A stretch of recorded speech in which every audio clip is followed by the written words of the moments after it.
All right, here we go. This is New Age Pioneers, a podcast where we talk about things that are coming up in the world. We all have slightly different experiences on this earth, and with New Age Pioneers, what we're doing here is we're going to just move in the direction that's forward, and we're coming into a new age, and I know there's a lot of people that are on this earth right now doing some really special things. So today we have Rosemary Yep. Rosemary, and she's just going to tell us a little bit about what she's doing. We talked a little bit before this, but yeah, we're moving forward. So welcome to New Age Pioneers, Rosemary. Thank you. It's good to be here. Yeah. So yeah, we'll start off kind of light. What is it that you are bringing to this world that you feel like is pioneering the new age? Well, I think that what I have witnessed, what I have observed, what I've experienced in my many decades on this earth is human behavior. I grew up with a dad who was very much into conversations about behavior and character and things around us. And he's talked with me almost every day, every night. We would have conversations about our day, and he would take things apart. And I think listening to him, watching him, talking with him, sharing my ideas and thoughts as well as his, led me to be a better observer of people. So from when I was in grade school, I started to look at how people live their lives, whether they were happy or not happy, if they were okay or not. I had my own kind of spiritual experiences with dreams and that kind of stuff, but it made me really focus on what was happening around me. And what I realized throughout my life in school and then out of school and professionally, right up until COVID, was that we need to start paying attention to raising children that are rich in character and stop focusing on money and leaving a legacy of money. We need to leave a legacy of character to our children. We need to be a kinder, more gentle, more accepting, more inviting community than we have been. We need to stop the we, they. Families today are finding themselves just overwhelmed in this hustle culture with the demands on them for money and time and resources.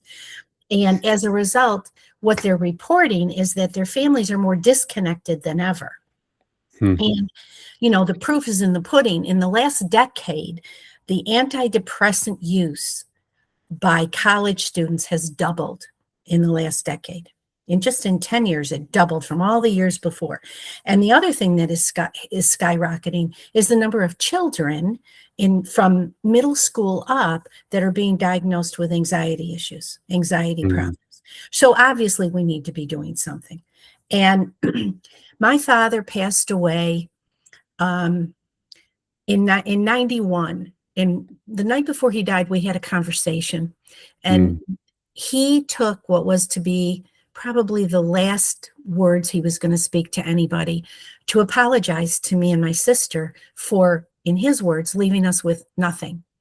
I was so stunned by that because my sister and I consider us and had been talking about losing him and what that was going to mean to us. And the fact that we were so incredibly rich and blessed throughout our lives, not with money, but with who we were raised by. We won the lottery when we were born to him and my mom. And I told him that. And he said, I don't understand because I'm leaving you with no money in the bank, a house that has not a lot of marketable value, and a used car. What are you talking about? And I said, I'm talking about the non-material gifts you gave us our whole life that gave us a skill set that is so powerful that it allows us to deal with anything that comes our way and come out ahead. And he said, I don't understand. So I said, my turn. And out of that conversation came the book I just published called Coffee and Wisdom, A Father's Legacy to Leading a Rich Life, which is about 12 powerful gifts parents could give their children to help their children become really rich. And by rich, I mean resilient and independent and confident and helpful and happy, which all leads to personal and professional success. Mm-hmm. Does that make sense? I'll tell you a little bit about what the gifts are. They were things like the gift of time and presence, the gift of perspective and empathy, the gift of humor, the gift of traditions, rituals, and the gift of positive risk-taking. And there are more. There are actually 12. And each chapter is a different gift. And I talk about the power of that gift in somebody's life. If they have that skill and they've developed that skill, what the power is in their life. And then I give families and educators and anyone working with children some reflections, how I saw it, how I talked about it, how I experienced it throughout my life. And then I give them some suggestions on what they might do if they're already doing it, to do it a little bit more, a little bit better, differently, or some new ideas. So that's what the book is about. Wow. That's some powerful stuff. Yeah. And people say to me, well, how do you do that? Well, I've put together what I call 3 pillars of intentional parenting. And from my experience, and I was a teacher and then an administrator and then a consultant for over 40 years. So I've worked with thousands of families and in groups, education groups and nursing groups and things like that. And I really have seen that it comes down to 3 things. It comes down to 3 things that parents need to do. The first thing they need to do is they need to observe consistently. It's so important to pay attention to what your kids are doing, what they're doing, who they are, what their aspirations are, what their likes are, what their fears are, what their motivations are. And each child is different. Parents, you can't parent one way because each child is so different and you have to understand each child. So that's why you have to constantly be observing. And the reality of that is a child that is seen and feels seen feels valued. Right.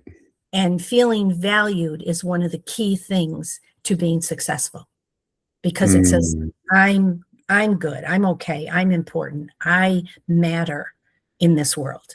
And that's key. So the first pillar is to observe. The second pillar is to listen actively. And by listening actively, I'm talking about making eye contact with your child, not talking to them while you're reading the paper, looking at your phone or watching TV. Listening, and there's a difference between listening and hearing. We hear, I hear noise in my kitchen, right, but I'm not listening to it. Same thing happens to kids, and they know the difference. And they know the difference from when they're little. When a little kid comes running up to you and says, Daddy, look what I did to this baseball, and he wrote on it or something. And you say, not now. We can talk about it later. I'm busy. When you do that, what you're saying to your kids is, my stuff is more important. And what you're telling me isn't that important. To them, it may be the most important thing in the world. Right. And the reality is, if you don't listen to them when they're little, when they're 13, 14, 15, and their friends are doing drugs, or they're at a party that stuff is happening that shouldn't be, they're not going to come home and talk to you because you haven't listened to them. Why are they going to start now? So, second pillar, listen actively. And what that says to your kids is, You matter enough for me to stop what I'm doing, put it down, face you, make eye contact, and really listen.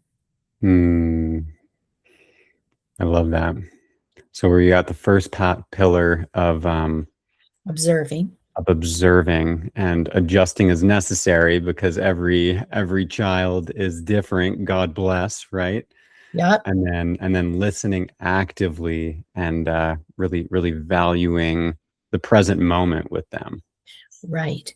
Right. Mm. And then the third pillar, which is probably the hardest for us to do, but might be the most important, is parents need to model very carefully what they want their children to see and become, because what they see is what they will do. They will follow more of what they see than what you tell them to do, what they see you do. So if you're kind and generous and considerate of others, if you hold a door open for an older person walking into a store, they're likely to later. If you go about your business and you don't care, or you bully somebody, or you make snide comments about people, so will your kids. So children don't become what we tell them, they become what we show them. So it's really important. And we're going to make mistakes. Of course, we're going to make mistakes. And what we need to do is own it. I remember one time my father got very frustrated, and he rarely got frustrated, but he was very frustrated with a clerk, with a situation in the store. And he raised his voice a little, and my father did not raise his voice a lot. And we got out in the car, and he said to me, "I'm sorry I raised my voice. I shouldn't have done that. That clerk had nothing to do with the situation. And I should not have taken my frustration out on him. I know I apologized to him, but I'm apologizing to you because I want you to know that wasn't the right way to behave." That's the kind of thing we need to do. We need to set the example. We need to talk about it. We need to share it. Does that make sense? Yeah, taking full responsibility and kind of owning where you're at, and allowing yourself to come back to the moment, and really model that for your kids. Those are some beautiful pillars. I really resonate with that. Okay. And, people have said to me, well, of all the gifts your father gave you, of the 12, I mean, there are more. Certainly, I could probably write a sequel. Which of them do you think are the most important?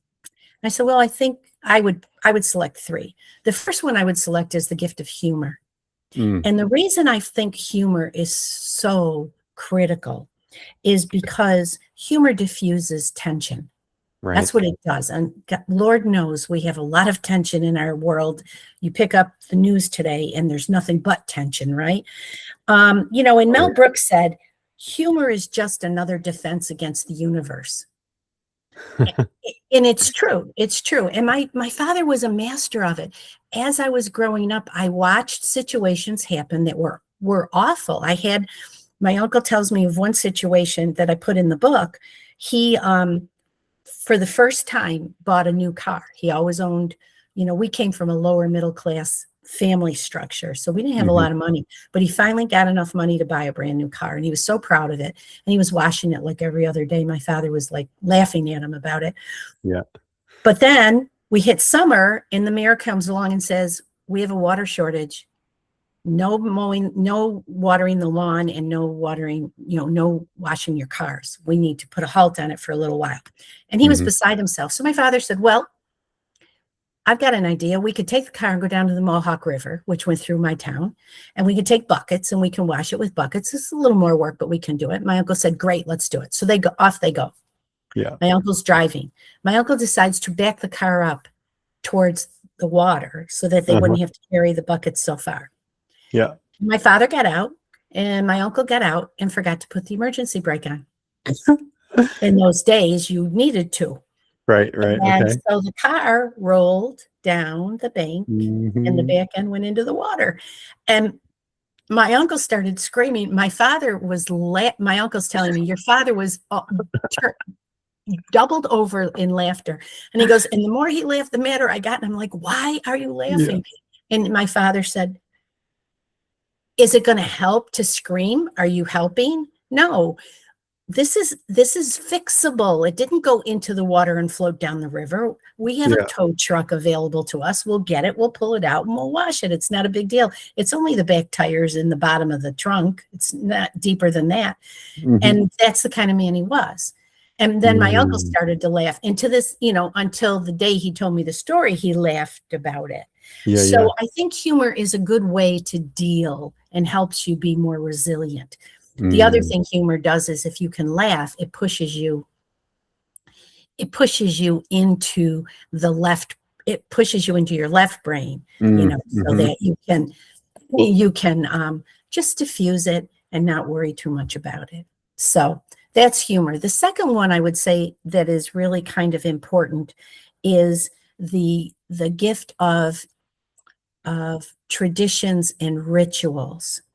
And the Okay. reason that's so important is because in routines is because it provides security and it Okay. gives children a sense of control because they Mhm. know what's going to happen. Over the years, as I worked with kids that were troubled or kids that would make trouble a lot or not be happy or very anxious or whatever, the bottom line reason, the commonality almost always was that they basically were insecure about their life and didn't feel they had any control over anything. So they didn't know if they were going to have dinner on the table when they went home. They didn't know if dad was going to be there when they went home. Mm. So rituals and routines and traditions pull the family together. And they say to a child, you're part of something bigger. You're an important part of something bigger. So if all the Mm. routine is that you have in your family is that on Saturday nights, you're going to put the devices down, you're going to make Mhm. popcorn, and you're going to watch a movie together for an hour and a half, that's something a kid can count on. That's something that will give them security. Does that Mm. make sense? And then Totally. I Yeah. and then I think the third gift that I think is really important is, and this is more for humanity, and this gets more into the spiritual realm, and that is the Okay. gift of perspective and the gift of Mm. empathy. My father used to say, because he would always take apart why my feelings were my feelings. Why are you angry? Why are you upset? Mhm. Why did that make you happy? That kind of thing. Not Mm. just that it was okay. And he would say, you can say you're going to walk in somebody else's shoes, but the reality is you're not carrying the baggage with you that they are. You don't know what their Mm. baggage is. And maybe if you did know, your perspective would be different. Mm. You have to think about what your perspective on what happened. I went home one day from school very angry because my high school chemistry teacher walked into the classroom, kicked the garbage can across the room, hit the window, didn't What? break it, but Mhm. scared everybody in the class. And then immediately turned around and said, okay, open your books, let's get started.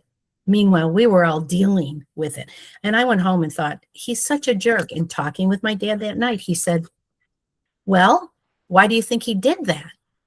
And I Mm. said, I don't know. I wasn't with him. How would I know? And he said, well, imagine, and he had done this to me before. Mhm. Imagine if we all had ticker tapes across our forehead that told our audience what had just happened to us. And Mm. he said, what if just before he went to your classroom, he got called to the office and he got a call from his wife, and his wife said, my results are in, I have cancer. Mm. Would you feel the same way? And I said, well, no, of course not. And he said, then why not just imagine that somebody's having a bad day? Why say they're just a jerk or this? And Mhm. that's Mhm. kind of how he looked at life. He was a businessman. And truly, to my mother's chagrin, because she was his accountant, if somebody would come in with a really beat up old car and they didn't have a lot of money, and you could tell they didn't have a lot of money, and they needed a muffler, he'd Mhm. give it to them. And he'd say, pay me when you can. He didn't do that a lot, but he did it when he really felt empathetic and felt like, whoa, this is serious. These are not people that are just joshing me. Hmm. So, so I think that the perspective and empathy are key. But truly, all 12 of them together are a Hmm. powerhouse of skills that will really help a kid be resilient and independent, which is what you want for your kids. Totally, yeah, and I think that you would even help all of these things just in general. I feel like would help each of us relate to one another in just a more harmonious way. I think that a lot of people could use a lot of these techniques and a lot of these concepts to integrate into their lives. They feel like very centered, like you say, around, what's real, what's here, and what's good for us outside of, finances and things. And it's really in the world of the immaterial that everything gets shaped. So. You're right. It is. And, our children are going to forget many of the things we gave them. Hmm. When I've asked audiences, what's the best gift you ever got from your Hmm. parents? You know, a lot of them were like, well, oh yeah, that one time I got a bike or something like that. Right. But your kids will never forget how present you were in their lives. Yeah. And unfortunately, since my book has come out, a lot of the people that have read my book have not had that. They're saying, I didn't have that. And today it's even harder because parents are so busy. They're working so hard. Some of them are doing 2 and Mm, 3 jobs. yeah. And it's so time is the biggest evil disrupting families now. They just don't have enough time. And what I Right. say to parents is it's not as much about the quantity of the time you have as it is about the Mm, quality of the time you spend with them. You can right. spend 5 minutes every morning and leave them with a piece of you for the day. You can send your kids off to the bus and say, hey, today I want you to think about 3 things that happened in school that you want to come home and talk to me about. Find 3. I'll do the same thing with my work and we'll talk tonight. And Mm, so you're with them, they're with you, they feel connected. We have to build some more connections within our families because we're just scattered all over. Kids are going here and there and everywhere because parents feel like they have to give them things and they don't. mm. Yeah, no, that's a big one.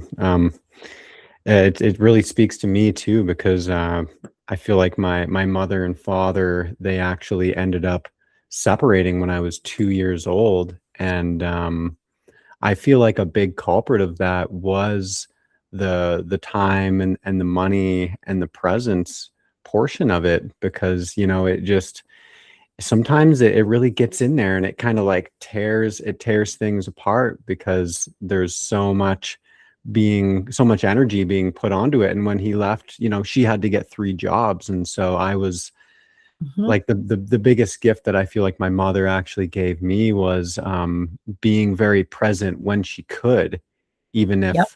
if it wasn't the quantity of time wasn't necessarily there.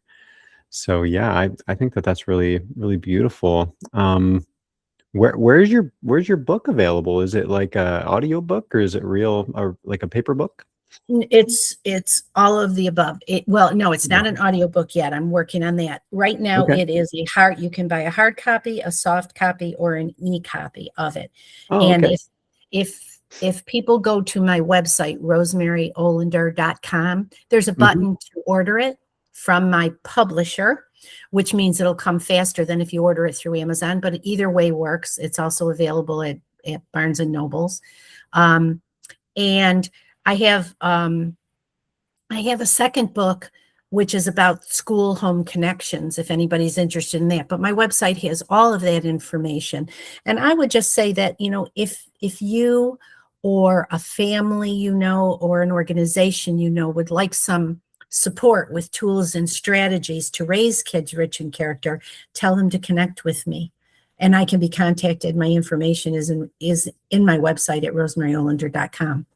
Okay. Yeah. So it's pretty much on the website, rosemaryolender.com. Yeah, you'll see my books. You'll see my whole history will be there. I'm working on another website that will have all of my new services that are going to be there, because I do 1-hour presentations. I do half-day workshops, full-day workshops, and then individual, and it's all customized by what the family needs, because there are families that have children that are disabled, etc. So Oh, that's beautiful. Yeah. So let me see if I can remember here. So you mentioned three pillars. One was active listening. The first one was observation.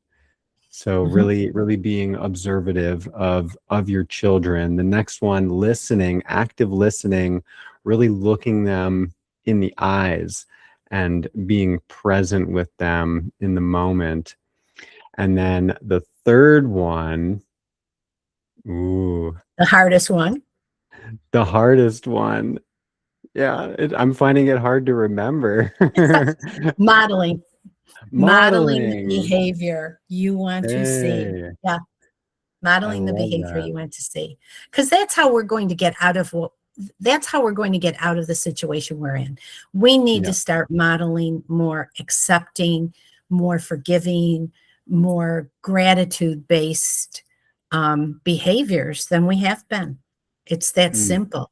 Um, the next generation hopefully will overcome this we they and get into a we. Parenting isn't a destination, it's a journey. mm, And like any journey, it's not perfect. We're not perfect. It's going to be fraught with dead ends. It's going to be fraught with having with turnarounds, with discoveries that are exciting, with discoveries that are disappointing. It's all part of life. And if you take the different skills that are in this book, none of which cost money, they're all just mm, behaviors that you present and observe and show your kids, um, will really, the power of them collectively is outstanding. I mean, I talk about the gift of honesty and honesty and trust, and the mm, power of honesty and trust is that it mhm, forms strong relationships. Without honesty, you lose trust. Without trust, your relationship isn't good, and that happens within families too. And mhm, so we want to be careful and to be honest at all times with our kids, um, at the level we can be honest with them at. If they're little children, there are some things we're certainly not going to share with them, but mhm, we of course. need to not lie. Kids know, they know, even toddlers will know if you're lying. So it's like, figure out how to be honest in a way that you can at the age they're at. But each of these gifts, I think would serve. I'm on a mission to make a kinder, gentler society than we're dealing with right now. you know it just Yeah. That's it. That's what There's I'm all about. there's definitely a lot of uh a lot of harsh things out there that could use a little bit of softening with some of these. I definitely resonate with the book. I feel like I'm gonna grab a copy at some point here, and I'll definitely I'll throw the link in the description down below once we're done here for anybody that wants to reach out. I think that this is a really powerful resource, and I would love to just share it and embrace and integrate these things, because my little one is 21 months today. Actually, Well, this is congrats. her That's great. 21 months. So, I'm really grateful to be learning these things while she's so young, because it can be a really challenging experience having to face all of what I experienced as a little child, and then have the grace and the compassion to be able to change a lot of those um, structures that were put into place maybe not feeling as loved, or not feeling as supported, or not, just not having that presence. And so I'm really grateful that this new generation of parents have resources like this to connect to.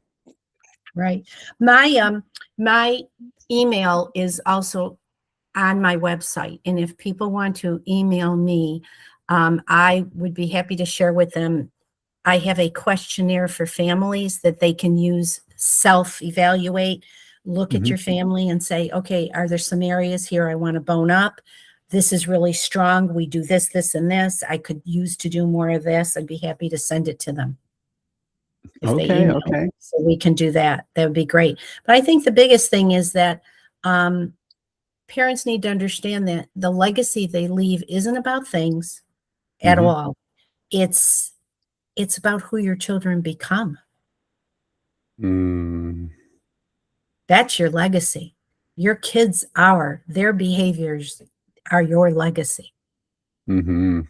Yeah, things aside, like who they become, their personality, how they interact with people, their perspective, or their level of gaining perspective and empathy is going to reflect that too. Key. Absolutely key. Yep. Wow.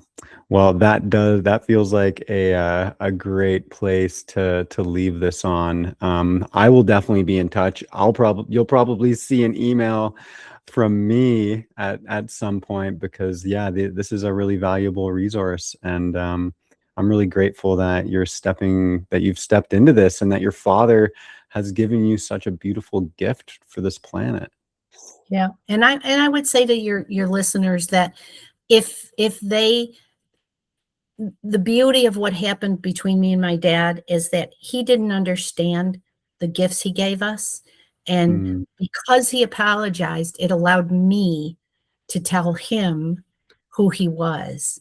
So he mm, left more settled and more content. And I would say to parents, let your kids know how important they are to you, and to children that are listening who still have parents, or in adults who still have, let your parents know what they've given you and how much you appreciate it. I'm so mm. grateful I was able to do that. If nothing else, to send him off in a more peaceful state than he was before he said that to me. And thank goodness he said it. Yeah, Again, totally. honesty and openness between us is key. Very important. Right. He was vulnerable enough to be in his humble experience, and it allowed you to open up to the gifts that he actually gave you. Right. Right. Yep. Absolutely. Wow. Oh, well, uh, thank you so much, Rosemary. Thank you, Joshua. This was great. I loved it. Yeah, yeah, I'm sure that anybody who listens to this is going to get a lot of value, and I really think that anybody who's a parent is definitely going to be reaching out in some form or another, even if it's just to get your book, or to do the family audit. Okay. Perfect. Well, this is New Age Pioneers with our guest Rosemary Olender. It has been a magical time here, and yeah, thank you. Thank you. Have a great day. You as well. Bye bye. Bye bye.